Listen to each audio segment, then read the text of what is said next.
When you hold a piece of coal in your hand, you're actually gripping a geological battery, a dense, dark archive of solar energy captured from a world that existed between 358 and 298 million years ago. Now think about that for a second. This was the Carboniferous, an era of atmospheric alchemy that physically restructured our planet. We often think of coal as just some kind of fuel, but it's actually the fossilized remains of an alien ecosystem. The name itself, carbon-bearing, hides a violent truth about how it was made. Massive, choking swamp forests that just didn't decay. In this episode, we're going to decode the secret of this coal-bearing age and confront the nightmare monsters that thrived within its suffocating, oxygen-rich canopy. Step into a world where the air feels heavy, almost like a warm blanket pressed against your skin. This is the Carboniferous equator, a continuous belt of humid tropical coal forests. Now, if you look around, you won't see trees as you recognize them today. There are no maples, no oaks, no flowering plants. Instead, you're surrounded by giant lycopods, scale trees, and horsetails that tower hundreds of feet into the air. Take the lepidodendron, for example. It stands nearly 50 meters tall, but it's not a woody tree in the way a redwood is. It's essentially a giant stalk-like herb with a core of pith and bark that forms a rigid diamond-patterned lattice as it grows. The architecture is just disorienting. It grows branchless until it reaches the apex, where it suddenly explodes into a dense fern-like canopy. Below it, the ground is an impenetrable thicket of sigillaria and scrambling shrubs, drowning in stagnant, lightless pools. And the air? It doesn't smell of pine or fresh leaves. It smells of rot, ozone, and damp, heavy earth. Now, consider what happens when a leaf falls into a forest pond today. Bacteria, fungi, and insects act as nature's recyclers, breaking that leaf down until it vanishes. But in the Carboniferous, that entire system was broken. The forests were so dense and the flooding so constant that oxygen simply couldn't reach the forest floor. So when a tree died or a leaf fell, it dropped into an anaerobic swamp. The bacteria that would normally decompose it just couldn't survive without oxygen, so the plant matter stayed intact. It piled up layer upon layer, decade after decade, forming thick blankets of peat. Since this peat was essentially a giant carbon sink, it couldn't rot. It was buried, squeezed by the immense weight of accumulating sediment over millions of years, cooking under the Earth's internal heat. The water was pressed out, the cellular structure collapsed, and the carbon concentrated until it transformed into the black, combustible rock we now dig up from the Earth. We are literally burning the stored energy of a world that vanished long before our ancestors even crawled onto land. Geochemical evidence reveals a terrifyingly precise reality about this atmosphere. During the late Carboniferous, oxygen levels climbed to roughly 35%, while today we sit at about 21%. If you were to teleport into that forest, you'd be breathing air that acts like pure rocket fuel for biology. But why does this surge matter? Well, for terrestrial arthropods, oxygen isn't just for breathing. It's the physical constraint on their size. Insects and millipedes don't have lungs like ours. They rely on a system of tiny tubes called trachea that deliver oxygen directly to their tissues. With 35% oxygen saturation, their bodies could bypass the biological speed limit that usually keeps them small. It was an environment that essentially force-fed them growth, allowing them to balloon into terrifying, gargantuan proportions that physics would never permit in our current oxygen-starved world.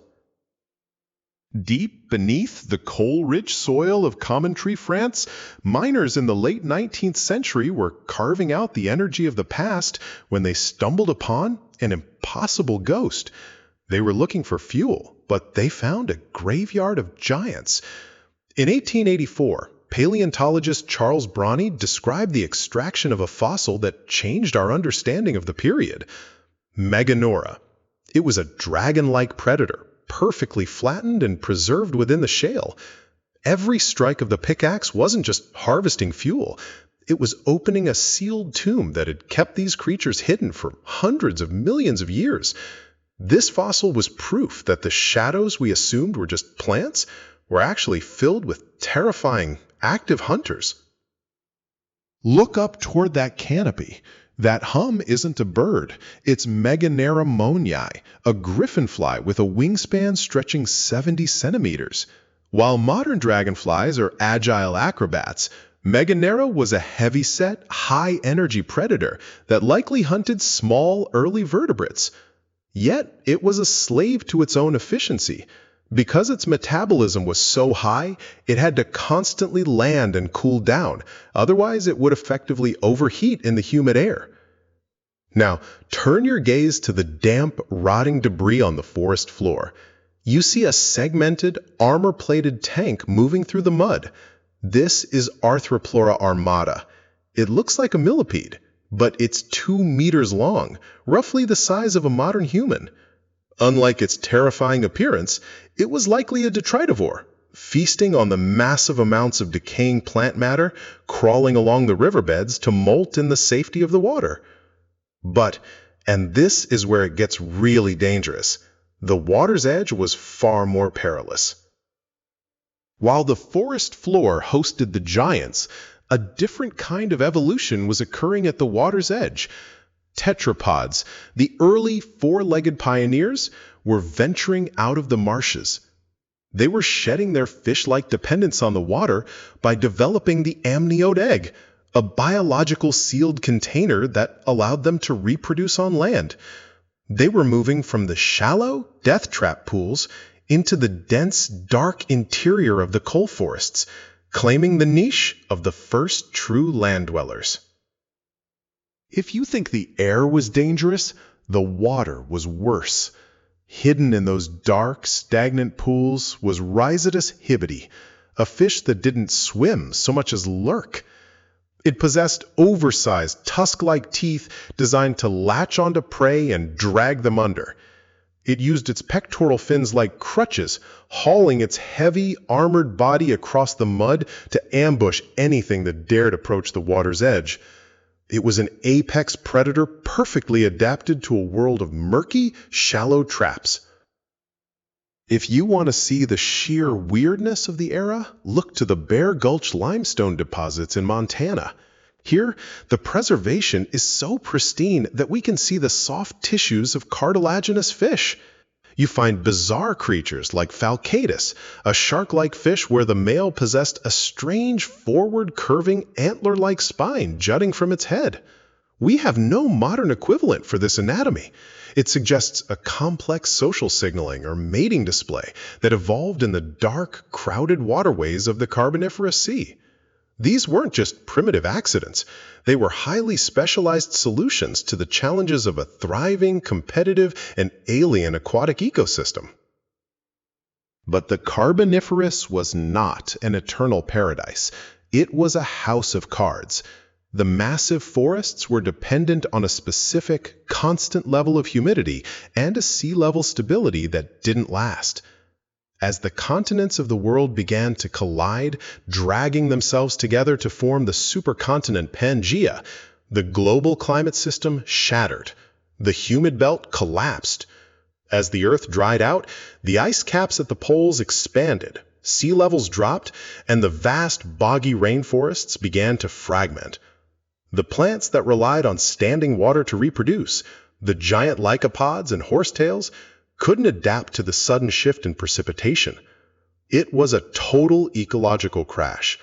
The oxygen-rich bubble popped, the high-octane atmosphere leveled off, and the giants, the 2-meter centipedes and the eagle-sized dragonflies, had nowhere left to survive.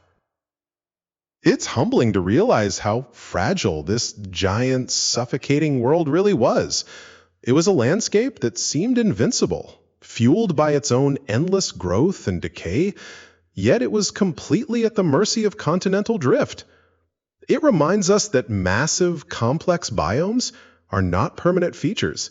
They're temporary windows in time, that exist only as long as the environmental variables hold steady. When those variables shift, even a world-spanning jungle becomes nothing more than a memory trapped in rock. When you burn a piece of coal today, you're essentially closing a cycle that began 300 million years ago. You're releasing the carbon that those giant lycopods pulled from the air when the planet was nothing but swamps and oxygen-drenched mist. That ancient sun energy, once trapped in the diamond-patterned bark of a 50-meter tree, is what powers our modern world. It's a strange, sobering reality. Our entire civilization runs on the graveyard of a world that once had 35% oxygen and monsters the size of humans crawling through its shadows. The Carboniferous Period proved that life can reach incredible, terrifying extremes when the environment allows it, but it also proved that no ecosystem, no matter how vast or powerful, is immune to the slow, relentless grinding of the tectonic plates. What remains is only the dust, the fossils, and the energy we are finally setting free.